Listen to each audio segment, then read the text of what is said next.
यदा यदा हि धर्मस्य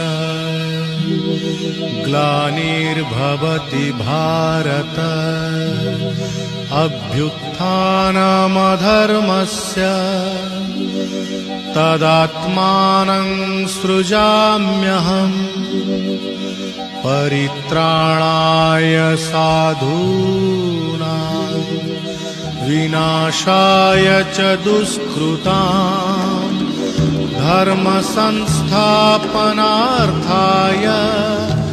संभवामि युगे युगे।